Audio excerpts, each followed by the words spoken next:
Welcome friends. આ વિડીયોની અંદર આપણે ખૂબ જ યુઝફુલ થાય એવો ટોપિક જોવા જઈ રહ્યા છીએ એન્ડ ધેટ ઇઝ પ્રોવર્બ્સ. મિત્રો, પ્રોવર્બ્સનું ગુજરાતી થાય કહેવતો, અને કહેવતોમાંથી આપણે ઘણું બધું શીખવાનું હોય છે. ઇંગ્લિશની અંદર પ્રોવર્બ જોઈએ તો સ્પેલિંગ, પ્રોનન્સિએશન અને ગ્રામરની સાથે સાથે આપણે જીવનના અનુભવોનો નિચોડ આપણને મળતો હોય છે. એમાંથી ઘણા બધા લોકો પોપ્યુલર અને ફેમસ બન્યા હોય, એની જેમ જ જો આપણે પોપ્યુલર અને ફેમસ બનવા માંગતા હોય તો એના અનુભવોનો નિચોડ છે એ આ પ્રોવર્બ્સ એટલે કહેવતોની અંદર આપણને શીખવા મળતો હોય છે.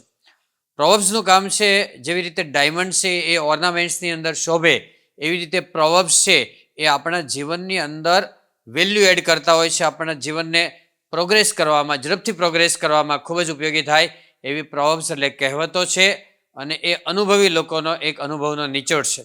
તો જુઓ કે પ્રોવર્બ્સ છે એ આપણને કેવી રીતે ઉપયોગી થાય છે. વેલ બિગન ઇઝ હાફ ડન, એટલે શુભ શરૂઆત એ અડધી સફળતા છે. કોઈ પણ શરૂઆત છે એ સારી કરો તો અડધી સફળતા ત્યારે જ મળી જાય. એવું કહેવાય છે કે કોઈ ઇન્ટરવ્યૂની અંદર વ્યક્તિ ગયો હોય ઇન્ટરવ્યૂ આપવા માટે, તો શરૂઆતનો પહેલો જ ક્વેશ્ચન અથવા પહેલી જ મિનિટની અંદર એની પર્સનાલિટી રિફ્લેક્ટ થતી હોય છે, અને બાકીનું ઇન્ટરવ્યૂ જે છે એ ફોર્માલિટી પૂરી કરવા માટે હોય છે. મોટાભાગની પર્સનાલિટી પહેલી જ મિનિટમાં રિફ્લેક્ટ થઈ જાય. એટલે કે એવું કહેવાય છે કે first impression is the last impression, એટલે જેવી પહેલી ઇમ્પ્રેશન પડે એ જ છેલ્લી ઇમ્પ્રેશન રહેતી હોય છે. તો એવી જ રીતે જો શરૂઆત સારી કરો તો અડધી સફળતા તરત મળી જાય, અને જો શરૂઆત ખરાબ કરો તો અડધી નિષ્ફળતા શરૂઆતથી જ મળી જાય છે. બરાબર, એ યાદ રાખવાનું. વેલ બિગન ઇઝ હાફ ડન, એટલે શુભ શરૂઆત એ અડધી સફળતા છે. હેસ્ટ મેક્સ વેસ્ટ, એટલે ઉતાવળ બધું બગાડે છે. ઉતાવળે આંબા ન પાકે એવી ગુજરાતી કહેવત છે. અને બીજી એક એની કરતાં ઉલટી કહેવત છે કે ધીરજના ફળ મીઠા હોય છે. તો અમુક જગ્યાએ પેશન, બરાબર, ધીરજ રાખવાની હોય છે, પેશન્સ રાખવાની હોય છે, ધીરજ. તો એ જગ્યાએ જુદી વાત છે, અને સિચ્યુએશન પ્રમાણે છે. બરાબર, ઉતાવળે આંબા ન પાકે, એટલે આંબાને પકવા માટે 5, 10, 15, 20 વર્ષનો જે સમયગાળો જોઈએ એ સમય સુધીમાં જે આંબા પાકતા હોય છે, અને પછી જે ફળો આપે દર વર્ષે અને ઘણીવાર ઘણા વર્ષો સુધી ફળ આપતા હોય છે. એના માટે સમય આપવો પડે. તો એવી જ રીતે આપણે સફળતા મેળવવા માટે આપણામાં પેશન્સ એટલે ધીરજ હોવી જોઈએ. We need to have patience, આપણામાં ધીરજ હોવી જોઈએ. એમ કહેવાય, ઉતાવળે આંબા ન પાકે, ધીરજના ફળ મીઠા હોય છે. એવી રીતે time and ટાઈડ weight four none, એટલે સમય અને ભરતી કોઈની રાહ જોતા નથી. ટાઈડ એટલે શું થાય? ભરતી. સમય અને ભરતી કોઈની રાહ નથી જોતા. જે રીતે સમય છે ચાલ્યો જાય, સમુદ્રની ભરતી ચાલી જાય છે, એમ આપણા જીવનનો સમય પણ જતો હોય છે. તો જો આપણે સફળ બનવું હોય તો ઝડપથી કોઈ પણ કાર્યની અંદર, શુભ કાર્યની અંદર ડિસિઝન લઈ, શુભ્રશ્ચ શીઘ્રમ, એટલે શુભ કાર્યમાં ઝડપ હોય એ વિચારે ખૂબ ઝડપથી પ્રોગ્રેસ કરવી જોઈએ. નહીં તો સમય ચાલ્યો જાય, પાછો આવતો નથી. ગઈ સંપત ફરી સાંપડે, ગયા વળે છે વાણ, ગત અવસર આવે નહીં ને ગયા ના આવે પ્રાણ.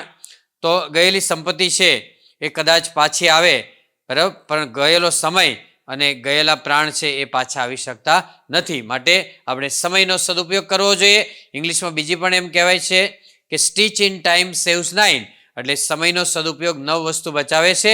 સ્ટીચ ઇન ટાઈમ સેવ્સ 9, એને કહેવાય સમય વર્તે સાવધાન. આવી એક બીજી પણ એક કહેવત છે.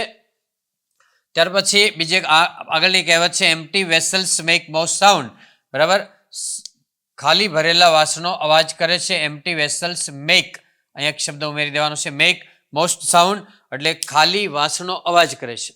બરાબર, સંસ્કૃતમાં કહેવત છે કે સંપૂર્ણ કુંભો ન કરોતી શબ્દમ અર્ધો ઘટો ઘોષમ ઉપેતી નામ, એટલે કે પૂરો ભરેલો ઘડો અવાજ નથી કરતો, અધૂરો ભરેલો ઘડો અવાજ કરે છે.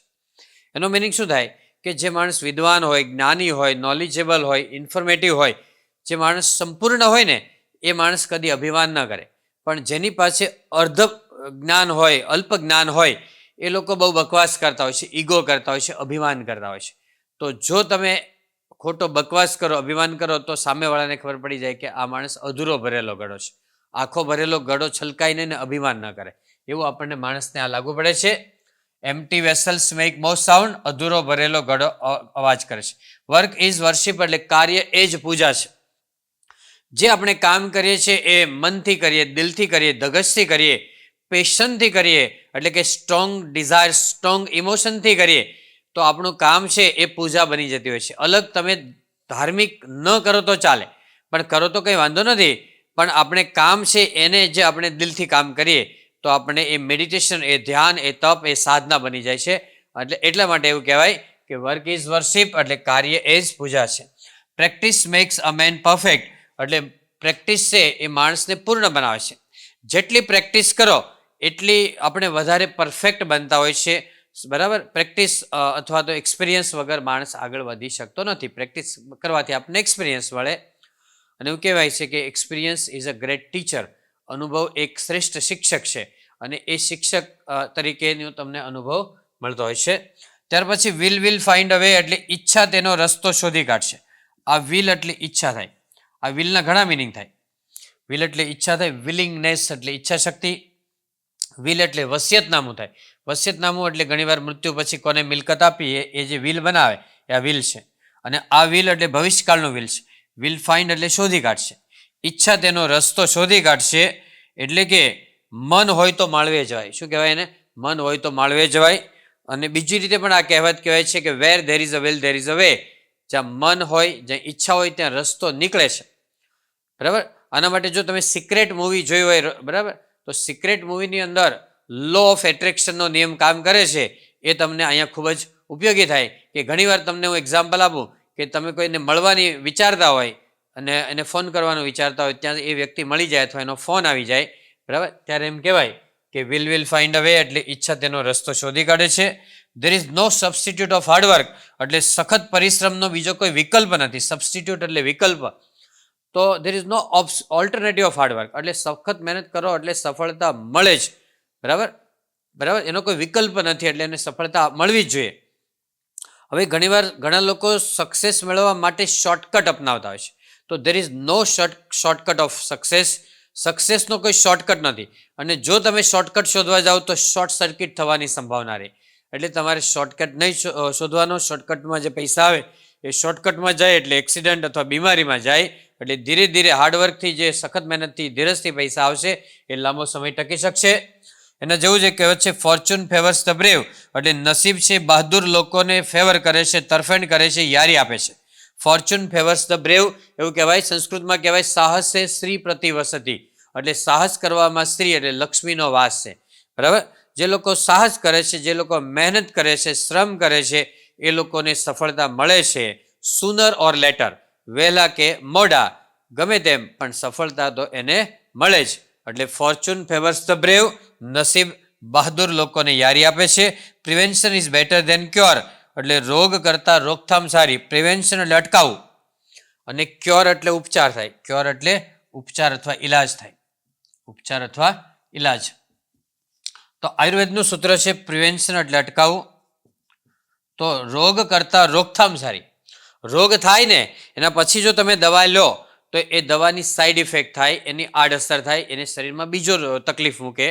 એટલે રોગ ન થાય એની કાળજી લેવી સારી. એટલે આયુર્વેદ આપણને એવું કહે છે કે રોગ થતો અટકાવો. રોગ થાય એની પહેલાં તમે કાળજી લો, અને રોગ ન થાય તો એવી કાળજી લેશો તો વધારે સારું.